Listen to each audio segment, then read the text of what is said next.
You know, I was reading my bio here, and it's pretty much all true. Um,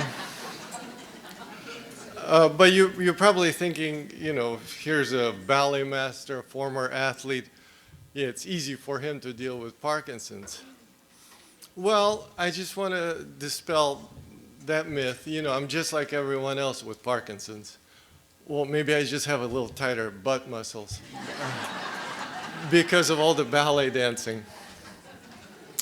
When I got diagnosed, it's a shock to the system because I kept asking my primary care physician what something isn't right, and she would look at me and she goes, "Oh, you're fine." And that kind of "you're fine" thing went on for a few years.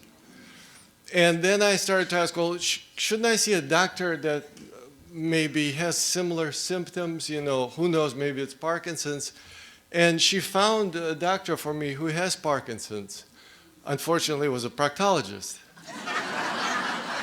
And that's when my tremors really started. And I thought, my God, what am I going to do? How do I deal with this thing? And then right before I got the definitive diagnosis, I had what was described as a frozen shoulder. I had no idea what it meant, and knowing my body as a dancer and athlete, I knew that there was really, I couldn't think of anything that would hurt my shoulder that bad that I needed an operation. But they insisted that I do, and I had the operation. And in the recovery room, I'm just coming through, it's a big ordeal, and the nurse looks at me and goes, "Are you okay?" I said, "Yeah, I guess." She says, "Well, your boyfriend is here." And I looked at her and I said, "Am I gay?" What kind of an operation did I just have? Well, of course, she read my chart and it said ballet master. My friend, who's also very thin, met me to take me home. So she put the two together and said, well, he's got to be one of those people. Not that there's anything wrong with it, but that was my introduction to Parkinson's, you know. And of course, I started searching the internet, trying to find some way to help myself because I knew nothing about Parkinson's. I knew that a couple of celebrities had it, Michael J. Fox, Muhammad Ali. I went on every website, brilliant Davis Finney Foundation, and I realized that I'm in good company. You know, now what do I do now? And I went to one of the Michael J. Fox's huge events in New York at Waldorf Astoria, where everybody feels really small. It's such a huge room. And I happened to be at the table with Michael, and I leaned over to him, being the clown that I am sometimes. I said, "Mike, if you're going to go back to the future, just come back with the cure, okay?" And he took a second to look at me and just started laughing hysterically. So we kind of became good buddies after that. And then, of course, the neurologists, they operate on a different frequency than all of us that have Parkinson's. They say, well, it's a better one of the other disorders that you may have, like Alzheimer's and all that. And then I thought, well, what's better, Parkinson's or Alzheimer's? And I thought, well, it has to be Parkinson's because it's better to spill some vodka than to forget where you put the bottle. You know?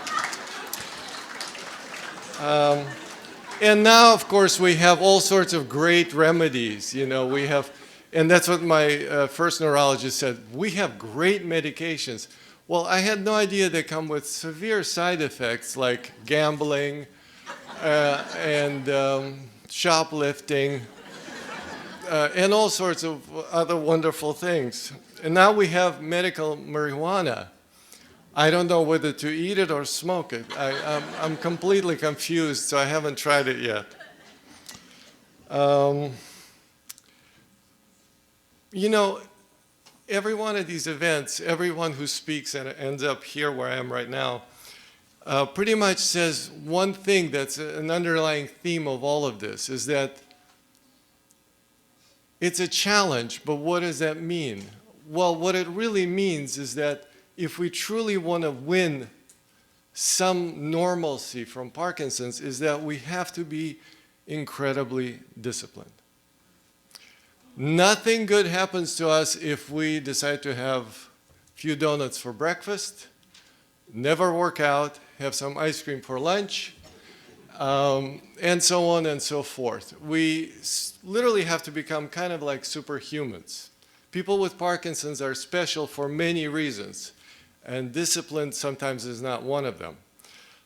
So if you want to truly dominate what will happen to you throughout the course of the progression and the disease, is that you have to take control over every little thing that you do. And it starts with exercise, diet, stress reduction, and all the things. And finally, my wife and I, we put together a website, because I couldn't do it by myself. I'm just a ballet dancer. And we addressed some of the things that worked for me. You know, we spent time together, and, you know, she's watching me. She's finishing Harvard Medical soon. So it's interesting for her to observe how I behave with medication, without medication, the food I eat, and everything else. So we put it all on our website, and we're trying to help as many people as possible. It's completely free. And we just have fun with Parkinson's, believe it or not, because it is such a challenge. It doesn't ever affect two people alike. You know, everybody goes through this thing completely differently.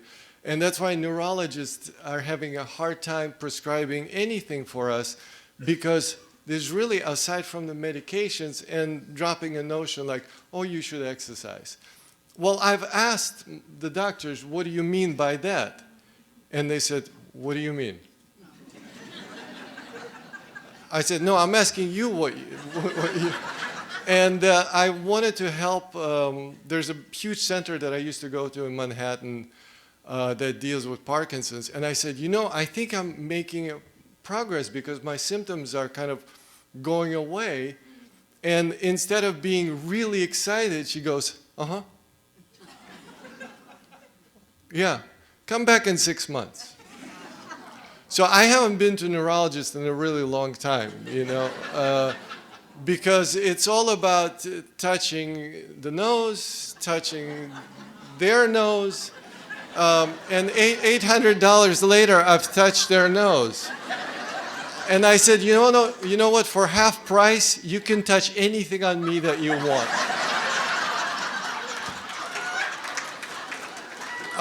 And she said, I don't think I want to be your doctor anymore. I guess I had to drop the price a little more.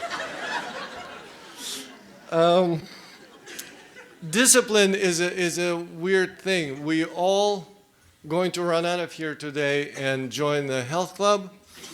We will buy a new bicycle. We'll try to wear tighter clothing. And that's great. But it's a little bit elusive. You know, you have to create a system of some kind of a reward for every good thing that you do. If you think you want to have breakfast first thing in the morning, that's not much of a reward, because probably the breakfast is going to be something that you shouldn't eat, for starters. But I recommend that you at least stretch before breakfast, and breakfast then becomes your reward. Then you have to find out what you should eat, and God knows we have so much information available that you have to distill it to what works for you, because doctors are not going to spend weeks and months and years trying to analyze what works for us. We literally have to take it into our own hands and figure out what we can and cannot do. And it's a process. You have to become your own doctor, you have to become your own nutritionist, and so on and so forth, and a personal trainer. Do you need to join the gym and spend more money? No. Most of the videos we do on our website are done outdoors. You know, this planet is an enormous health club. You can bike, you can ski, you can do push-ups, you know, pull-ups. There are parks with all these wonderful tools available. Again, you're probably thinking, it's easy for you, you're a former ballet dancer. Well, I'm a ballet dancer with Parkinson's. And now that I've had it for 13, 14 years, I stopped counting because I'm not on the Parkinson's time. I want to be on my own time. I want to take care of everything that I can, so when I eventually do go to neurologists for, to touch them, I'm going to have the good news that I'm okay. But it's taken an enormous amount of work, enormous discipline, even for somebody who grew up with lots of discipline. I grew up in Soviet Union, and one fortunate thing for me in that respect is that we never had junk food, So it's not something I reach towards or crave. We didn't have much food to begin with, actually. It's amazing how many things you can do with a potato, for a whole week. So you'll be amazed how much your diet affects how you feel. It's literally, it's a miracle cure. Actually, the biggest miracle of all is the absence of food. Intermittent fasting. It's like a restart button for your body, your mind. You remember things, like your wife's name. Otherwise, do you know why we keep going? Honey, sweetie, darling, honey bunch. It's like, are you guys married and you're always talking like that to each other? He goes, no, I don't remember her name. So food is literally is closest thing to a partial cure that we have. You can feel fantastic just by what you put in your body. You add a little bit of exercise to your daily routine, you feel incredible. Because remember, we're dealing with something that's trying to literally implode our bodies into some kind of primordial state that we were once in the womb. We got out, we straightened up, and Parkinson's begins to just collapse you onto yourself. Well, we have to fight that too. Stretching, whatever it takes. Again, I could go on for hours trying to tell everyone what you should do, but it really works on an individual level. You have to find out some of these things for yourselves. And we have wonderful advocates, wonderful websites. There's lots of good information. There's lots of not so good information, and you have to be aware of that too. If you happen upon a website that says for $40,000 they will transplant your stem cells, they don't say where they get them from, by the way. But you'll wake up absolutely normal. Well, like Madonna once said, and I don't quote Madonna very often, but she said, if it came in a bottle, everyone would have it. If there was a miracle cure for us in the bottle, we'd spend a lot of money trying to chase that down. But what we do have is ourselves, our discipline, our resilience, our want to be as normal as possible for as long as possible. And maybe there will be a partial cure. Not an outright cure, but maybe science will be able to arrest this thing at some point. Maybe we're not going to get worse from that point on. Well, don't you want to be in the best shape possible to live the rest of your life in that good condition? And that's really the message. Whatever you do, however you fight this thing, just be disciplined, and good things will happen. Without it, it's a very, very powerful foe that is difficult to overcome. And I want everyone to just believe and just take control over it. And we'll be okay. Thank you. I'll take permission for everything. Yeah. Yes. One, obviously, you got over being gay because you're married. Yeah. And two, you made the comment that you don't take any drugs. Oh, no. I take medications. It's been like close to 15 years that I've had Parkinson's, about 12 or 13 years since I got diagnosed. And I was prescribed every kind of medication I wanted. It's really the biggest drug dealers are the doctors. And some of them literally made me a different person. I was forgetful. And you know, when you teach ballet, there's a lot going on. You have to follow the music, you have to make corrections, you have to keep the tempo, you have to count how many exercises we still do, keep track of time. It's a very complex thing, but when you do it for a while, it's a second nature. You know, ballet masters are not athletes. You know, we walk into the room, you take a look around, and you think, should I put on a Russian accent to really get to them? You know. So I take the dopa medication to extend the on hours, and I use those hours to exercise and do whatever I can to feel even better. Yeah, I take the smallest dose available because I break them in half. And I take, I used to take, well, I don't like to mention some drugs because they really don't work, but you know, they drove me crazy. You know, it's funny that I love biking too, just like Davis. And I realized that my living room was all of a sudden filled with bicycles that I rescued and collected and rebuilt and gave away to my friends. And then I looked at my credit card and said, who did that? And that's one of the side effects. You lock into some kind of a hobby. And for me, thank God, it wasn't going to Atlantic City and gambling my savings. It was gambling my savings by building bicycles and giving them away. So the moment I stopped taking that drug, I thought, oh my God, I'm back to normal. And then it's funny because I was worried that the tremors are going to get worse and the symptoms will get worse. No, I actually regained my old self, and I was very glad. I just had to pay off the credit cards. So yeah, I do take medication. I hope it didn't come across that I'm some kind of a, you know, special person. I'm a caregiver. Mm-hmm. What advice do you have for me? Pay attention to who you're working with, the little things.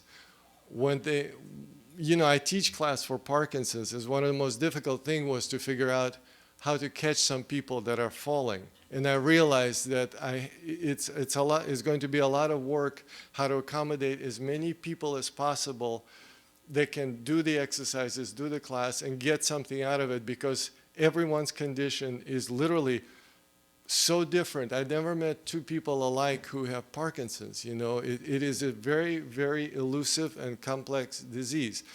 But it is possible. But what you can do as a caregiver, most of all, is instill the notion of discipline. Don't babysit people with Parkinson's. They need to be pushed. Thank you.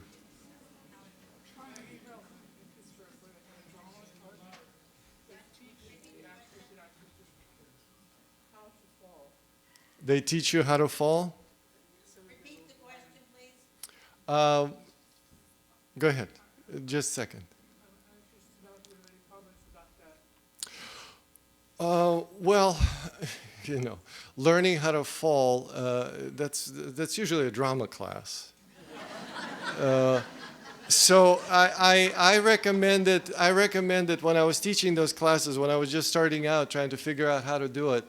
I said to some of the patients that had trouble with balance, that don't be afraid, but you know, since I had all these bicycles, I also had helmets. So I brought the helmets to class, and some of the people who were having a really hard time, and I couldn't be sure if they fall while I'm looking this way, I told them to wear a helmet, and it saved some people from a serious injury. I don't know. One more. One more. Sorry. PDonthemove.com. PDonthemove, all one word, .com. Yes. PD or not PD? That is the question. It's PDonthemove.com. So I'll turn the microphone over to wonderful David, who invited me here 5 years ago, and we've been friends ever since. And thank you. This is as much therapy for me as it is for you. So thank you all very much.